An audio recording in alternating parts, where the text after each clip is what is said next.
মৃত ব্যক্তির নামে 40 মৃতবার্ষিক করলে সওয়াব হইবে কিনা?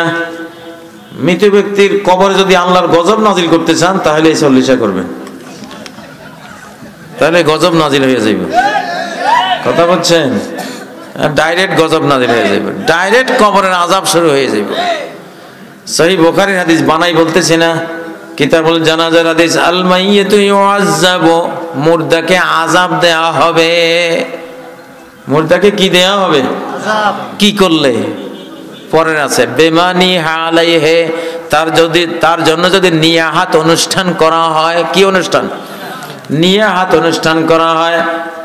এদুর বুঝেন যে নিয়াহাত অনুষ্ঠান করলেই বিলাপ অনুষ্ঠান, নিয়াহাত মানে বিলাপ, কান্নাকাটি, বিলাপ অনুষ্ঠান করলেই মুর্দার কবরে আযাব হবে। জিন্দারা যদি মুর্দার জন্য বিলাপ আয়োজন করে, নিয়াহাত অনুষ্ঠান করে, সাথে সাথে মুর্দার কবরে কি হবে? আযাব হবে। এখন নিয়াহাত অনুষ্ঠান কাকে বলে? সাহাবীদের মুখে শুনুন।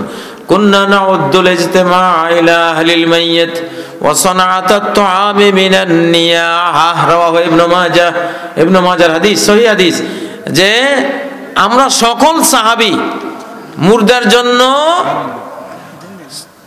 খাবারের আয়োজন করা, জিয়াফতের আয়োজন করা এবং তার পরিবারের ওখানে সবাই ওই খাবারের জন্য একত্রিত হওয়া, এইটাকেই আমরা নিয়াহাত বলতাম, বিলাপ অনুষ্ঠান করতাম বলতাম। এই নিয়াহাত অনুষ্ঠান করলেই সাথে সাথে উপরে আল্লাহর গজব পড়ব। এখন যদি কেউ মনে করেন যে আমার মা বাবা কবরে খুব সুখে আছে, এত সুখ কেন ওদের? একটু আযাবের ব্যবস্থা করে দেয়া দরকার। তাহলে গরু 10-20টা খাওয়াই দেন, আর গোরস্থানে আগুন জ্বলিয়ে উঠবে। আগুন জ্বলবে কেন? যে এ ফলাইগুলিরে মাসলা শিক্ষা দিয়ে আসিস নাই কেন? ছেলে রাখি আসছিস, এই জ্ঞান কেন দিয়ে আসিস নাই যে এই 40-27 এটা ফেরাউনরা করছিল, ফেরাউনদের রেখে যাওয়ার নিয়ম এটা। সুন্নতে ফেরাউন, মিশরের ফেরাউনরা করতো 40, এটা হিন্দুরা করে। শ্রাদ্ধ আরবের মুশরিকরা করতো, এটা নবীরা কেউই করেন নাই, এটা কুফরি। বুঝেন না? মুর্দার জন্য কি করতে হবে?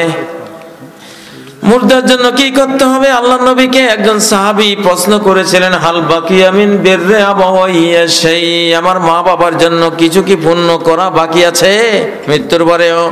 নবীজি বললেন, আছে 5টা জিনিস। কয়টা? মুর্দার জন্য কয়টা কাজ করবেন? 1 নম্বর, আসসালাতু আলাইহিমা, মৃত ব্যক্তির জন্য দোয়া করবেন। মা বাবার জন্য আপনি দোয়া করবেন। সন্তানের দোয়া আল্লাহ শুনতে চান, হুজুরের দোয়া শুনতে চান না। তুমি সন্তান, তুমি দোয়া করবা।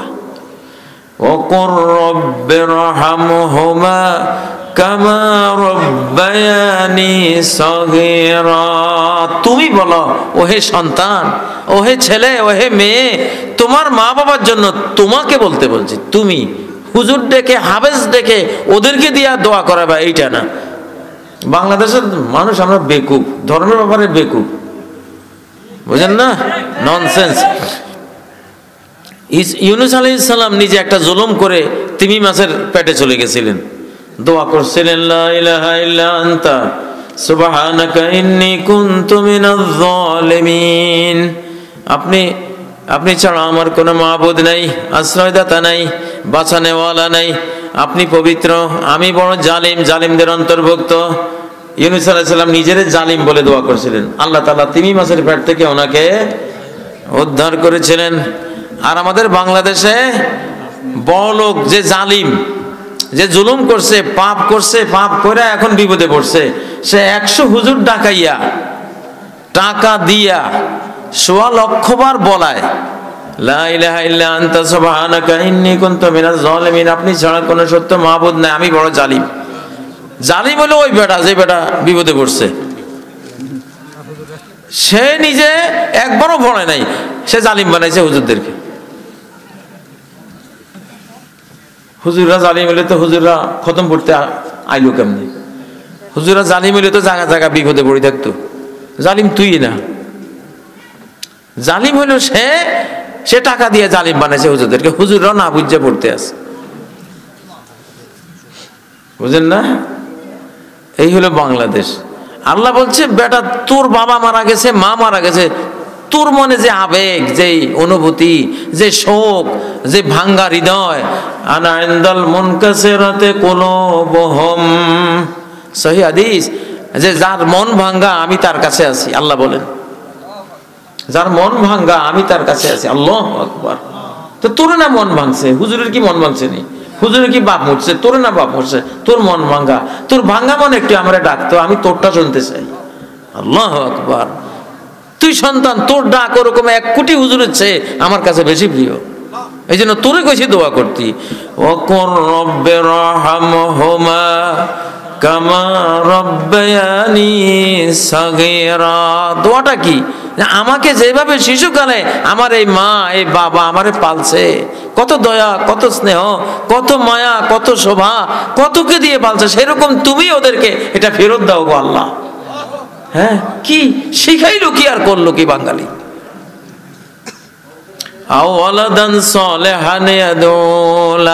মরার পরে 3টা জিনিস থাকে, 3 জিনিসের আমল তুমি কবরে শুইয়া শুইয়া পাইবা, ঠিক না? ইল্লা মিন সাদাকাতিন জারিয়া, সদকা জারিয়া রেখে গেছো, মাদ্রাসা রেখে গেছো, একটা এতিমখানা রেখে গেছো, গাছ লাগিয়ে রেখে গেছো, সদকা জারিয়া সওয়াব হচ্ছে, ঠিক না? আও ইলমিন ইউনতাফাউ বিহি, ইলম রেখে গেছো, কিতাব লিখে রেখে গেছো, ছাত্র বানাইয়া রেখে গেছো, ওয়াজ করে রেকর্ড রেখে গেছো, মানুষ শুনতেছে, তোমার সওয়াব হইতেছে। 3 নম্বর আওয়ালাদিন সলিহিন ইয়াদউলা, একটা সুসন্তান, ভালো পুত্র, ভালো পুত্রী রেখে গেছো, সে দোয়া করতেছে। এখনো তো কথা, সহিহ মুসলিম হাদিস, দোয়া কে করবে? ছেলে মেয়ে। হুজুররা আপনাদের কাছে যদি মা বাবার জন্য কেউ দোয়া চাইতে যায়, আপনারা যাবেন না। আপনাদের উচিত যে শোন, তুই এটা ভুল বুঝছিস, আমরা না, তুই দোয়া করবি, আল্লাহ সেটাই শুনতে চায়। হুজুরা এই কথাটা কইয়া দিলে তো আর সেও দাওয়া দিতে আসে না, ঠিক না? এখন হুজুরা যদি খাওয়ার লোভে আর 50 টাকার লোভে এই কথাটা না কয়, তাহলে কিয়ামতের দিন যদি আল্লাহ ধরে যে তুই তো জানতি যে আমি ওর দোয়া শুনতে চাইছি, তোর দোয়া তো আমি শুনতে চাই, তোর বাবা যেদিন মারা যাইব সেদিন তুই হাফেজ সাহেব হুজুর তুই দোয়া করবি, ঠিক না? ঠিক। সর্বাঙ্গে ব্যথা, ওষুধ দিব কোথায়? ধরলেই দেখি গলত, ধরলেই দেখি ভুল।